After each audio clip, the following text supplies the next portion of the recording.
E para combater esses vários focos de incêndio por todo o Distrito Federal, o Corpo de Bombeiros precisa estar preparado para o momento em que a ocorrência acontece, né? Você tem toda essa situação aí. E para falar um pouquinho sobre isso, 300 soldados do Corpo de Bombeiros que estão recebendo uma instrução de combate a incêndios florestais participam com a gente, participa agora com a Cristine Otaviano, né, que está pertinho deles ali acompanhando todo esse treinamento. Cristine, muito bom dia. Realmente é que nem o lema do escoteiro, né, Cristine? Sempre alerta, né, numa situação como essa. Sempre alerta, Juliano. Bom dia a você, um bom dia a todos. A seca começa a castigar novamente, como acontece todos os anos, e o Corpo de Bombeiros já começa a se preparar para o combate comum às matas, que também acontece esse ano. Nós estamos aqui ao lado do Coronel Albuquerque, que está aqui com um treinamento de pelo menos 300 homens. Eles acabam de entrar no Corpo de Bombeiros e já estão passando pelas primeiras instruções de combate a incêndios, e é isso que nós vamos mostrar. Bom dia, Coronel. Esses rapazes estão acampados aqui desde ontem, já fazendo um treinamento para o combate de incêndio a florestas, né? Isso, eles acabaram de entrar no último concurso e precisam submeter a esse treinamento para que a gente possa, quando precisar do recurso humano deles, nas nossas operações, eles estarem preparados para fazer os combates, né?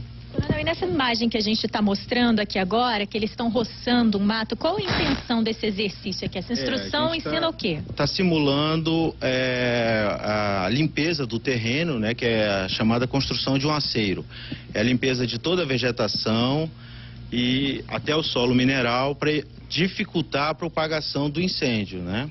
A ideia é fazer uma trilha para que o incêndio não passe a partir desta trilha. Isso, é realmente criar uma barreira, né, de forma que o incêndio, ao chegar nela, ele tenha dificuldade na propagação. Não vai ter material combustível para ele queimar, ou seja, ele tende a ser extinto, mas mesmo assim ainda tem que ter equipe para fazer o combate, tão logo ele chegue na borda do aceiro. E dá uma olhada, Juliano, do lado de lá, olha, já é o pessoal que está fazendo o combate às chamas.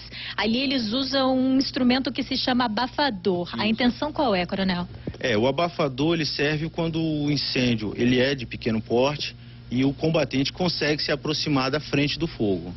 E ele exatamente para abafar a chama, retirar o oxigênio dessa queima, né, e compactar o terreno. Isso vai ajudar exatamente no trabalho de combate das equipes na propagação desse incêndio. Em relação ao equipamento que eles estão usando, Coronel, existe um treinamento acerca disso, aquelas máscaras, uma maneira correta de se respirar diante de todo esse equipamento? Vocês podem ver que eles estão com os equipamentos de proteção individual, né? Outra parte ainda não, que ainda está sendo distribuída para toda a tropa, mas eles têm os capacetes, o óculos, a balaclava, as luvas, que serve exatamente para dar proteção do combatente nas ações de combate aos incêndios, para evitar que eles venham se machucar, venham se queimar com a exposição aos incêndios. Coronel, fica bem claro para a gente que existe toda uma instrução, todo um treinamento, todo um preparo para um combate ao incêndio assim na mata. O cidadão comum que se vê numa situação de um incêndio florestal, o que ele pode fazer, por exemplo? Ele pode simular uma espécie de abafador como aquele ali, ou ele pode de repente tentar fazer essa espécie de aceiro, ou não? O melhor é que ele vá embora e deixe aquilo ali do jeito que está mesmo e chame o Corpo de Bombeiros. O ideal é que ele chame o Corpo de Bombeiros tão logo ele aviste um início de um incêndio, né? A gente tem 15 unidades distribuídas em todo o Distrito Federal para pronto emprego, pronto acionamento, e a gente consegue hoje atingir todo o DF no menor tempo possível, né? Além disso, a gente tem os outros quartéis com as unidades de combate a incêndio urbano que também nos apoiam na operação. Então a melhor forma é chamar o Corpo de Bombeiros, prevenir a família, evitar que haja o contato e deixar isso para o trabalho dos bombeiros. Agora, numa situação de emergência, de urgência, dá para pegar folhas, alguma coisa assim, para fazer aquela simulação ali que eles estão fazendo com o abafador, ou de repente para fazer essa trilha? Se puder ele fazer um acero preventivo, não na hora do incêndio, porque isso realmente é preocupante, ele pode se expor a um risco desnecessário. Mas se ele puder fazer preventivamente, antes do período de incêndio, antes do período de seca, é recomendável pelo Corpo de Bombeiros, né? Principalmente na zona rural do Distrito Federal.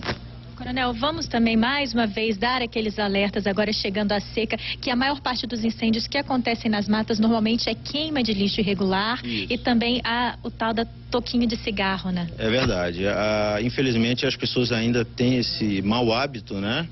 Ontem mesmo nós tivemos vários incêndios na BR 020 ali descendo próximo à Granja do Torto e atrapalha o trânsito de veículos, né? Provocando até acidentes. Então, evitar a queima de cigarro jogada pela janela, né, a queima de entulho nas chácaras, nas fazendas. Você tem que fazer o recolhimento desse entulho, evitar que se queime e fazer o acero preventivo nessas áreas, para exatamente dificultar qualquer tipo de princípio de incêndio que ele venha se alastrar. Vamos explicar então para os chacareiros, para as pessoas que vivem em áreas rurais, como é que é esse acero preventivo, o que ele deve fazer exatamente? Inicialmente ele deve fazer o acero na sua residência, né? Uma roçagem mesmo. Uma roçagem do terreno, numa largura de 1 metro mais ou menos, baixar bem a vegetação. Essa é a primeira parte do acero que ele deve fazer. E se ele puder fazer no limite de sua chácara, do seu terreno... Volta perto da cerca. Perto da cerca, exatamente para dificultar. Se vier um incêndio de fora do terreno dele, de região a ermo, ele vai estar protegido porque ele já fez um acero preventivo, vai dificultar a propagação do incêndio até na casa dele. Exato. Em relação ao lixo, qual que é o tratamento adequado? Queimar de forma alguma, mas caso isso seja inevitável, tem alguma instrução de como tratar aquele lixo ali? Da mesma forma, o ideal é que ele não queime. Ele recolha e chame os órgãos de limpeza do governo do Distrito Federal para fazer o recolhimento desse entulho, né? É o que a gente sempre recomenda, evita o uso do fogo para fazer esse tipo de limpeza. Caso seja inevitável, qual é a dica do senhor?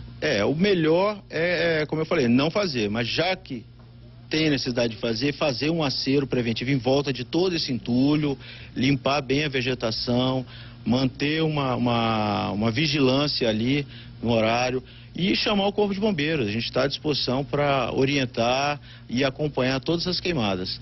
E, além disso, os órgãos ambientais do Distrito Federal, que estão também em regime de plantão para autorizações e o acompanhamento dessas queimadas. Coronel, em relação a esse reforço aqui, desses homens ainda vão passar por mais exercícios, essas são só as primeiras instruções, eles ainda têm muito que aprender para fazer um combate de fato a incêndio, né? Para que eles possam reforçar mesmo as equipes que já estão em trabalho. É verdade, isso aqui é uma instrução básica, né? Para eles terem uma noção de como é a atividade, como é a dificuldade da atividade e também mostrar a ele que ele consegue trabalhar e evita um acidente com a sua própria vida, né? Então a gente está dando essa noção básica para eles, porque o curso mesmo de prevenção e combate a incêndio é um curso mais longo, que há um desgaste muito maior. Então isso aqui é só como eles estão entrando, é uma semana de instrução para eles, uma noção básica, para que todos possam nos ajudar nas operações e não virar vítima nas operações do Corpo de Bombeiros. Excelente, obrigada pelas suas informações, Coronel. Bonito trabalho. E é isso, Juliano, o alerta é que todo cuidado é pouco, viu? É com você. Com certeza, Cristine. Obrigado, comandante. Boa sorte para o treinamento aí do pessoal. 8h09.